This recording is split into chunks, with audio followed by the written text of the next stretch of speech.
P4 అని కొత్త మోసం తీసుకొచ్చినాడు.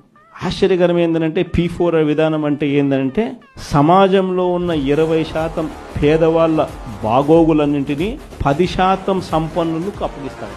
టాప్ 10% గుర్తిస్తాం, బాటం 20% గుర్తించి ఇద్దరిని కూడా ప్లాట్ఫామ్ మీద తీసుకొచ్చి కార్యక్రమాన్ని స్టార్ట్ చేసి ఎప్పటికప్పుడు మానిటర్ చేసి ఇది జయప్రదం చేస్తాం. అసలు ఈ మనిషి ఏం మాట్లాడుతున్నాడో నాకే అర్థం కాల. రోజు చెప్పిన తర్వాత అసలు రాష్ట్రంలో ఎన్ని వైట్ కార్డ్స్ ఉన్నాయో చంద్రబాబుకు తెలుసా అని అడుగుతాను.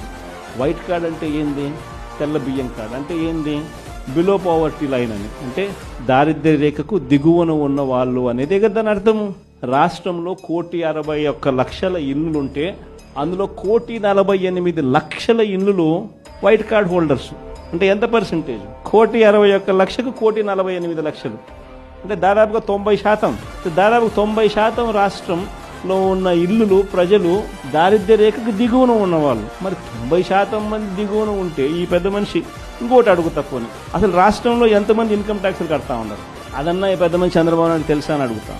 ఎందుకంటే ఇన్కమ్ ట్యాక్స్లు కట్టేది కేవలం 8,60,000 మంది మాత్రమే ఇన్కమ్ ట్యాక్స్లు కడతారు. మొత్తం మీద 25 లక్షల మంది ఇన్కమ్ ట్యాక్స్లు ఫైల్ చేస్తూ ఉన్నారు. అందులో నిల్ రిటర్న్స్ అని చెప్పి రాసే వాళ్ళని పోను ఇన్కమ్ ట్యాక్స్లు కట్టే వాళ్ళు ఎంత అంటే కేవలం 8,60,000 మంది మాత్రమే ఇన్కమ్ ట్యాక్స్లు రాష్ట్రంలో కడతా ఉన్నారు. మళ్ళీ 8,60,000 మందికి 1,48,00,000 మందికి అప్పచెప్పాలి కదా. నిజంగా అదే ఆయన చెప్పే P4 అంటే కూడా అక్కడ కూడా మళ్ళీ మోసమే. కేవలం 20% అంటాడు, ఆడ మోసమే. అసలు వాస్తవం చెప్పాలంటే కనీసం 1000 మంది ముందుకు రారు. కనీసం రాష్ట్రంలో 1000 మంది ముందుకు రారు. ఇది జరగదని చెప్పి అందరికీ తెలుసు, అవాస్తవాలని అందరికీ తెలుసు, ఈయన డ్రామాలు ఆడుతున్నాడని అందరికీ తెలుసు. ప్రజలందరూ నవ్వుకుంటున్నారు.